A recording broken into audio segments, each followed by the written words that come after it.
I once heard of an unusual man who had a unique approach to helping people achieve extraordinary transformations. His unconventional methods involved provocation, and the tales of his audacious actions were nothing short of astonishing. Rumors circulated that he made a shocking offer to end the life of one of his suicidal clients simply to experience the sensation of taking another's life. In another instance, he orchestrated a theatrical intervention at a restaurant with an anorexic client where he employed actors to facilitate her long-awaited meal. It was also rumored that he hypnotized a client, inducing her to hallucinate the presence of dogs in public places, causing her to pet them while onlookers watched in amusement. I decided to find out the truth behind the rumors, so we packed our bags and headed to Norway to face the most dangerous man in self-help.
Want to come in?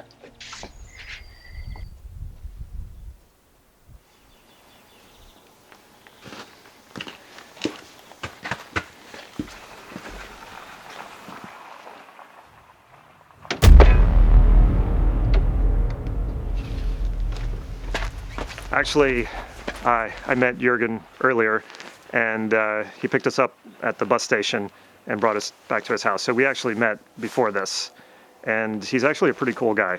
Let's go talk to him.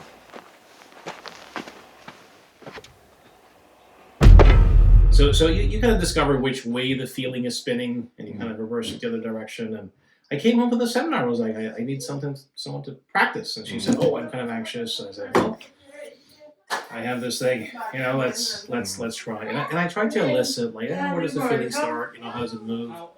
Where does it rotate? And she just looks at me with this like incredulous look, and she says, "Jørgen, I have real feelings. They don't spin." I was like, okay, that's about it. Want to go, Bernardo? No. Socialized into the hill field. The more like skeptical that, oh, this is bad and this is horrible and how can you do that? Whereas the civilians, they would love it. They would see it as a love story. Like you loved her that much, you cared that much. My name is Jørgen Rasmussen. I'm from right here, Kongsberg, Norway, land of the Vikings. Okay. So you're a Viking. I'm a Viking. And have you read Stu's elephant books? I have. What did you think? I really like them. Yeah, they're not for everybody, because a lot of people have trouble getting through them. Yeah, no, I really love books about language. How many of these books did you read? Most of them, actually. Yeah? So you have a bit of a reputation in the field of hypnosis and NLP as kind of a sinister or evil person or unethical person.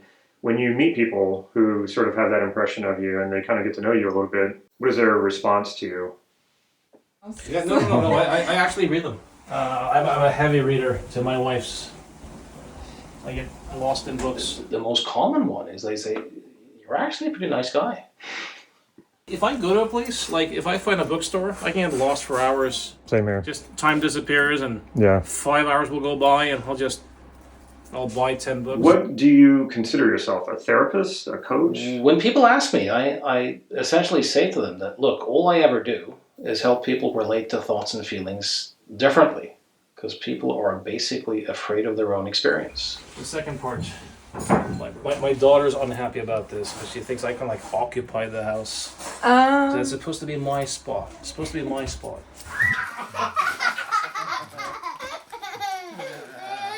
I don't like the therapy framework because thoughts and feelings aren't really illnesses or diseases. So this whole idea of treating a thought or treating a feeling seems to me to be just like a misapplied metaphor, not very accurate. Mm-hmm.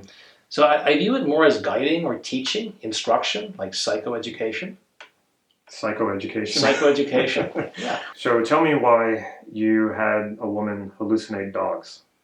Oh, so I worked with a woman who was very self-conscious, very fearful and anxious about, will people perceive me as stupid if I make a mistake or if I don't quite make sense. And I tried to work with her in the office, in this office actually, in the kind of regular way. And she had so much internal dialogue going on, and she was intellectualizing so much that I realized that I need to help make this real for her, in a sense. Mm. So I did something I called the Devil's Pact, which I borrowed from Jay Haley, and that is that I think I have something that's going to help you, but I need your commitment in advance that you're going to comply with my instructions, as long as they're not unethical or illegal or dangerous. Now, what I added is fattening. I've discovered with many women, illegal, immoral, don't care. Not fattening? Okay, I don't know. It's fine. This is relief. I took her to the mall in the city and I said, look, so I'm going to do stuff, and your job is to imitate everything I do for the next day. I spent a few hours with her. So I went up to random women and I just introduced myself and started a regular social conversation. And once I could see that the woman was comfortable with me, as in, okay, this guy seems sane, stable, I would lean down and pet a dog. Oh, he's so cute, which of course wasn't there. Mm.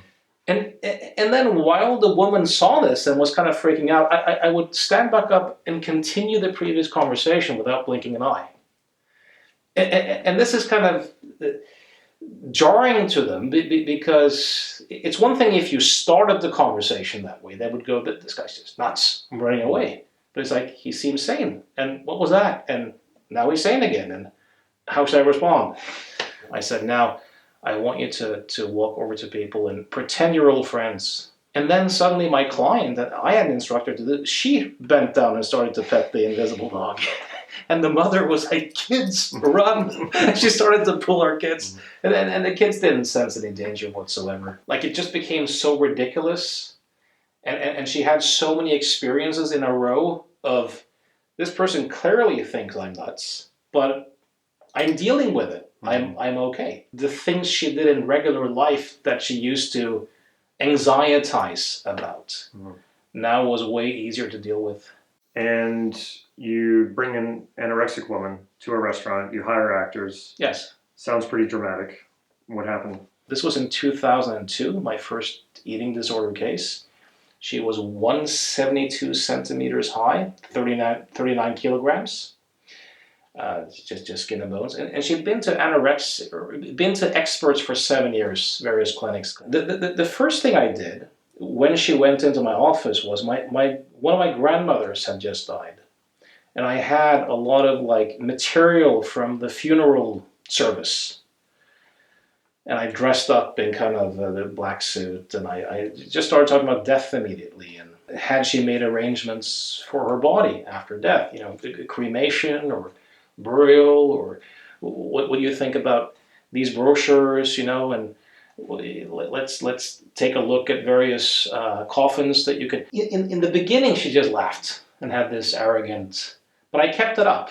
And after a while, she started crying, and I knew that I kind of penetrated through that outer layer. It just pushed all her buttons. She was used to dominating her parents and family members with this eating disorder. It's a control issue. Control thing. So Yeah. how did the actors playing pranks on her in the restaurant, how did that? Well, I was the first therapist who didn't accept the idea that she had an illness. And who weren't tiptoeing around her, and was just being brutally honest and essentially holding her accountable for the way she was behaving. You weren't concerned that this might push her in a very dark place? And yes, maybe, but she's been to experts for 7 years and she's not changing, and she may. What about being in that funeral? And knowing in your heart of hearts that, you know, I could have done something. I could have called her out. I could have tried something to awaken her. so you played a bunch of pranks on her, you sort of discombobulated her, and then what was the end result? Well, one of the things that we also did was to kind of discover what she got out of doing this, playing the anorexia game. And it was a way to feel significant, and a way to try to be in control, a way of getting excitement and feeling that she mastered something. So did she start eating again and gain some weight? This was in 2002. I spoke to her last in 2010. She had a normal weight, no longer had fixations around food. So she did marvelously. Why do you use provocation to get results with your clients? People are stuck when they come in and they kind of say, "Can you help me with something?" There usually is the case of a rigid way of thinking. They're locked onto a particular perspective. They tend to not have perspective on that, right? To help people loosen things up a little bit, it's often useful to get some confusion, some humor, some drama, some laughter, some outrage. Something to kind of jolt them a little bit, to get them off autopilot so that they can see something new. In most people's minds, there's instability in provocation. So what would you say to people who think that and would say that, yeah, this is unethical because you could actually harm somebody by doing some of these things, or doing something provocative with someone who's suffering and who feels sick? You know, in any legal system, you're supposed to have the presumption of innocence. And What an interesting way to.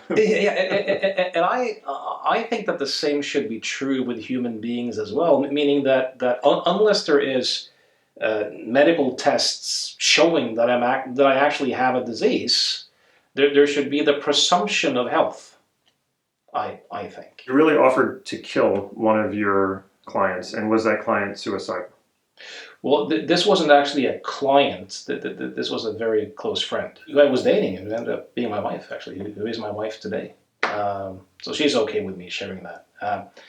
No, what had happened was that she had been in an accident, and she had been in a coma, and she developed this delusion, in a sense, that she was dead, and that there was no point in eating or doing anything because she was dead. And I was concerned, because I kind of thought that if she doesn't snap out of this, you know, she might be getting weird drugs and, you know, what have you. I wanted to test the reality of her beliefs. I said, look, I've always had a fantasy of killing someone, but I can't do that for ethical reasons. But I thought, since you're already dead, what if I killed you? And she considered it, and she said, okay. And how are we going to do it? Well, a knife, but not a cheap knife, like a good. So we arranged the time. This was at a rehabilitation home called Sykehus. I had my leather jacket. I had a big knife on the inside of my. Went into her room, grabbed her, put the knife on her throat, and played the parts.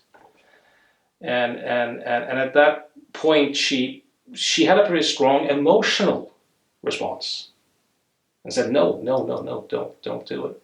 And until then, one of the kind of convincers that she was dead was that she didn't really feel anything. After that conversation, there was no more talk about being dead.